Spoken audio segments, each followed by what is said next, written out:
ನಮಸ್ಕಾರ ವೀಕ್ಷಕರೇ, ನಾವು ಇವತ್ತು ನಿಮಗೆ ವೆಜಿಟೇಬಲ್ ಕುರ್ಮಾ ಯಾವ ರೀತಿ ಮಾಡೋದು ಅಂತ ನಾನು ನಿಮಗೆ ತೋರಿಸ್ಕೊಡ್ತೀನಿ. ನೋಡಿ, ಇದು ಚಪಾತಿ ಜೊತೆಗೆ ಮತ್ತು ರೊಟ್ಟಿ ಜೊತೆಗೆ ಮತ್ತು ನೀವೇನಾದರೂ ಗೀ ರೈಸ್ ಮಾಡಿಕೊಂಡ್ರೆ ಅದ್ರ ಜೊತೆಗೆ ತುಂಬ ಚೆನ್ನಾಗಿರುತ್ತೆ. ದೋಸೆ ಜೊತೆನೂ ಮಾಡ್ಕೊಬೋದು, ತುಂಬ ಚೆನ್ನಾಗಿರುತ್ತೆ, ತುಂಬ ಟೇಸ್ಟಿಯಾಗೂ ಇರುತ್ತೆ ಮತ್ತು ತುಂಬ ಬೇಗ ಮಾಡ್ಕೊಬೋದು ಇದನ್ನು. ನೋಡಿ, ನಾನು ಇವತ್ತು ಇಡ್ಲಿ ಜೊತೆ ಮಾಡ್ಕೊಂಡಿದ್ದೆ. ವೀಕ್ಷಕರೇ, ಇದನ್ನು ನೀವು ಒಂದ್ಸಲ ಟ್ರೈ ಮಾಡಿ, ವಿಡಿಯೋನ ಸ್ಕಿಪ್ ಮಾಡದೆ ಕೊನೆ ತನಕನೂ ನೋಡಿ, ನಮಗೆ ಸಬ್ಸ್ಕ್ರೈಬ್ ಮಾಡಿ. ನೋಡಿ, ಇದಕ್ಕೆ ಬೇಕಾಗಿರುವಂಥ ಸಾಮಗ್ರಿಗಳೇನೇನಂತ ನಾನು ನಿಮಗೆ ತೋರಿಸ್ತೀನಿ.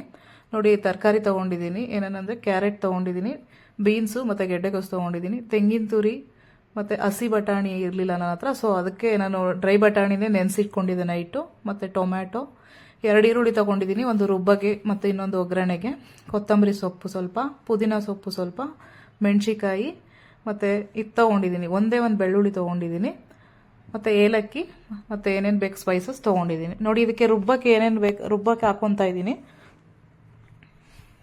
ನೋಡಿ, ತೆಂಗಿನ ತುರಿ ಹಾಕ್ಕೊತಾ ಇದ್ದೀನಿ. ನೋಡಿ, ನಿಮ್ಗೆ ಮಸಾಲ ಜಾಸ್ತಿ ಬೇಕಂದರೆ ಸ್ವಲ್ಪ ತೆಂಗಿನ ತುರಿ ನೀವು ಜಾಸ್ತಿ ಮಾಡ್ಕೊಬೋದು. ನಾನೊಂದು 3 ಸ್ಪೂನ್ ಇಲ್ಲಿ ತೆಂಗಿನ ತುರಿ ನಾನು ತೊಗೊತಾ ಇದ್ದೀನಿ. ನೋಡಿ, ಅದಕ್ಕೆ ನಾನು ಮಸಾಲಾಗೆ ಏನೇನು ಬೇಕಂತ ನಿಮ್ಗೆ ತೋರಿಸಿದ್ನಲ್ಲ, ಹಸಿರು ಮೆಣಸಿನ್ಕಾಯಿ ಹಾಕ್ಕೊತಾ ಇದ್ದೀನಿ, ಶುಂಠಿ, ಚಕ್ಕೆ, ಲವಂಗ ಮತ್ತು ಏಲಕ್ಕಿ, ಬೆಳ್ಳುಳ್ಳಿ ಮತ್ತು ಈರುಳ್ಳಿ, ನೋಡಿ ಕೊತ್ತಂಬರಿ ಸೊಪ್ಪು ಮತ್ತು ಪುದೀನ ಸೊಪ್ಪು, ಇಷ್ಟನ್ನು ನಾನು ರುಬ್ಬೋದಕ್ಕೆ ಹಾಕ್ಕೊತಾ ಇದ್ದೀನಿ. ನೋಡಿ, ಆಮೇಲೆ ಇದಕ್ಕೆ ನಾವು ಉರ್ಗಡ್ಲೆನೂ ಕೂಡ ಹಾಕೊಬೋದು. ಮಸಾಲ ಗಟ್ಟಿ ಬೇಕು ಅಂತಂದರೆ, ನಾನು ಇಡ್ಲಿ ಜೊತೆ ಮಾಡ್ಕೊತಾ ಇದ್ದೀನಲ್ವ, ನನಗೇನು ಅಷ್ಟು ಗಟ್ಟಿಯಾಗಿ ಬೇಕಾಗಲ್ಲ, ಸೊ ಕರೆಕ್ಟಾಗಿ ನಂಗೆ ಸರಿ ಹೋಗುತ್ತೆ ಅಂತ ಇದು ಮಾಡ್ಕೊಂಡಿದ್ದೀನಿ. ನೋಡಿ, ಈ ರೀತಿ ನೈಸಾಗಿ ರುಬ್ಕೊಬೇಕು. ನೋಡಿ, ನಾನು ಇವತ್ತು ಕುಕ್ಕರಲ್ಲಿ ಮಾಡ್ಕೊತಾ ಇದ್ದೀನಿ. ನೋಡಿ, ಒಂದು ಕುಕ್ಕರ್ ಬಿಸಿ ಮಾಡ್ಕೊಬೇಕು. ನೀರೇನಾದರೂ ಇದ್ದರೆ ಫುಲ್ ಎಲ್ಲ ಡ್ರೈ ಆಗೋ ತನಕ ಚೆನ್ನಾಗಿ ಕುಕ್ಕರ್ ಬಿಸಿ ಆಗಬೇಕು. ನೋಡಿ, ಕುಕ್ಕರ್ ಬಿಸಿ ಆದಮೇಲೆ ನಾನು ಒಂದು 2 ಸ್ಪೂನ್ ಎಣ್ಣೆ ಹಾಕ್ಕೊತಾ ಇದ್ದೀನಿ. ತುಪ್ಪ ಇದ್ದರೆ ಬೇಕಾದರೆ ತುಪ್ಪ 1 ಸ್ಪೂನ್ ಹಾಕೊಬೋದು, ಚೆನ್ನಾಗಿರುತ್ತೆ, ಅದೇ ಡಿಫ್ರೆಂಟ್ ಟೇಸ್ಟಾಗಿ. ನೋಡಿ, ಎಣ್ಣೆ ಚೆನ್ನಾಗಿ ಕಾಯಬೇಕು. ನೋಡಿ, ಎಣ್ಣೆ ಕಾಯ್ದಿದೆ. ನೋಡಿ, ಎಣ್ಣೆ ಬಿಸಿ ಆದಮೇಲೆ ನಾನು ಒಂದು ಈರುಳ್ಳಿ ಹಾಕ್ಕೊತಾ ಇದ್ದೀನಿ, ಕಟ್ ಮಾಡಿ ಇಟ್ಕೊಂಡಿದ್ನಲ್ವ ಒಗ್ಗರಣೆಗೆ ಅಂತ. ಆ ಈರುಳ್ಳಿ ಚೆನ್ನಾಗಿ ಎಣ್ಣೆಯಲ್ಲೇ ಚೆನ್ನಾಗಿ ಬೇಯಿಸ್ಕೊಂಡು ಫ್ರೈ ಮಾಡ್ಕೊಬೇಕು. ನೋಡಿ, ಈ ರೀತಿ ಫ್ರೈ ಮಾಡ್ಕೊಳ್ಳಿ. ನೋಡಿ, ಎಣ್ಣೆ ಚೆನ್ನಾಗಿ ಕಾದ್ಮೇಲೆ ನೀವು ಒಂದು ಮೀಡಿಯಮ್ ಫ್ಲೇಮಲ್ಲಿ ಇಟ್ಕೊಂಡು ಚೆನ್ನಾಗಿ ಇದನ್ನು ಫ್ರೈ ಮಾಡ್ಕೊಬೇಕು. ನೋಡಿ, ಚೆನ್ನಾಗಿ ಈರುಳ್ಳಿ ಸ್ವಲ್ಪ ಎಲ್ಲ ಕಲರ್ ಚೇಂಜ್ ಆಗೋಕ್ಕೆ ಸ್ಟಾರ್ಟ್ ಆಗಿದೆ. ನೋಡಿ, ಈ ರೀತಿ ನೀವು ಚೆನ್ನಾಗಿ ಫ್ರೈ ಮಾಡ್ಕೊಬೇಕು. ಅದಕ್ಕೆ ನಾವು ಮಸಾಲ ರುಬ್ಬಿಟ್ಕೊಂಡಿದ್ವಲ್ವ, ನೋಡಿ ಆ ಮಸಾಲಾನ ಹಾಕ್ಕೊತಾ ಇದ್ದೀನಿ. ಸೊ ನಾವು ಮಸಾಲ ಐಟಮ್ಸ್ ಯಾವುದನ್ನು ಫಸ್ಟ್ ಎಣ್ಣೆಯಲ್ಲಿ ಬಿಸಿ ಮಾಡ್ಕೊಂಡಿರಲಿಲ್ಲ, ಸೊ ಅದಕ್ಕೆ ಇವಾಗ ನಾನು ಇದನ್ನು ಚೆನ್ನಾಗಿ ಎಣ್ಣೆಯಲ್ಲಿ ಫ್ರೈ ಮಾಡ್ಕೊಬೇಕು, ಫುಲ್ ಹಸಿ ವಾಸನೆ ಎಲ್ಲ ಹೋಗೋ ತನಕ. ನೋಡಿ, ಈ ರೀತಿ ನೀವು ಮೀಡಿಯಮ್ ಫ್ಲೇಮಲ್ಲಿ ಇಟ್ಕೊಂಡು ನೀವು ಇದನ್ನು ಫ್ರೈ ಮಾಡ್ಕೊಬೇಕು.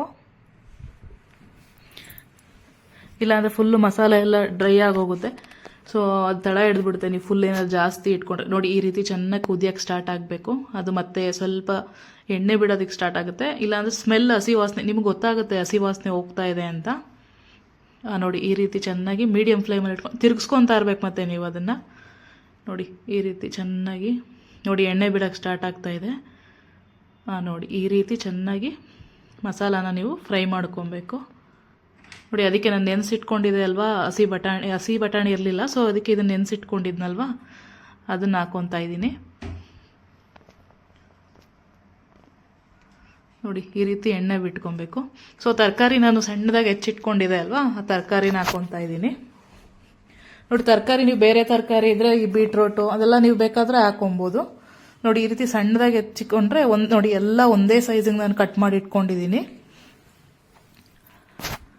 ನೋಡಿ, ಇಷ್ಟನ್ನು ಹಾಕ್ಕೊಂಡು, ಸೊ ಅದೇ ಜಾರಲ್ಲಿ ಸ್ವಲ್ಪ ನೀರು ಹಾಕ್ಕೊಂಡು ನಾನು ಹಾಕ್ಕೊತಾ ಇದ್ದೀನಿ. ಆಮೇಲೆ ನೀರು ಅಷ್ಟೇ ನೀವು ಒಂದೇ ಸಲ ಹಾಕೊಳ್ಳೋಕೆ ಹೋಗ್ಬೇಡಿ, ಯಾಕೆಂದರೆ ತರಕಾರಿನೇ ನಿಮ್ಗೆ ನೀರು ಬಿಡೋದ್ರಿಂದ ಎಷ್ಟು ಬೇಕಂತ ನಿಮ್ಗೆ ಗೊತ್ತಾಗಲ್ಲ. ಸೊ ಹಂಗಾಗಿ ಒಂದು ಕುದಿ ಬಂದಮೇಲೆ ನಾವು ನೀರು ಹಾಕ್ಕೊಬೇಕು. ನೋಡಿ, ರುಚಿಗೆ ತಕ್ಕಷ್ಟು ಉಪ್ಪನ್ನ ಹಾಕ್ಕೊತಾ ಇದ್ದೀನಿ.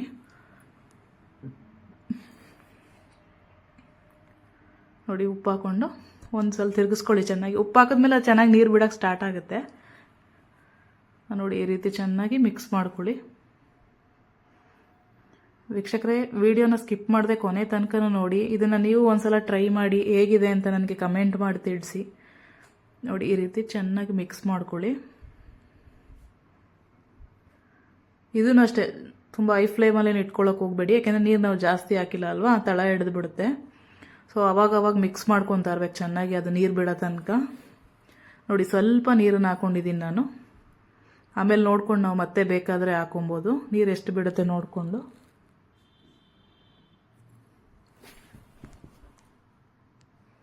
ನೋಡಿ ಈ ರೀತಿ ಚೆನ್ನಾಗಿ ಮಿಕ್ಸ್ ಮಾಡ್ಕೊಬೇಕು. ನೋಡಿ ಅದು ಚೆನ್ನಾಗಿ ನೋಡಿ ನೀರು ಬಿಡೋಕ್ಕೆ ಸ್ಟಾರ್ಟ್ ಆಯ್ತು. ನೋಡಿ ಎಷ್ಟು ನೀರು ಬಿಟ್ಟಿದೆ ಅಂತ. ಸೊ ಹಂಗಾಗಿ ನಮಗೆ ನೋಡಿ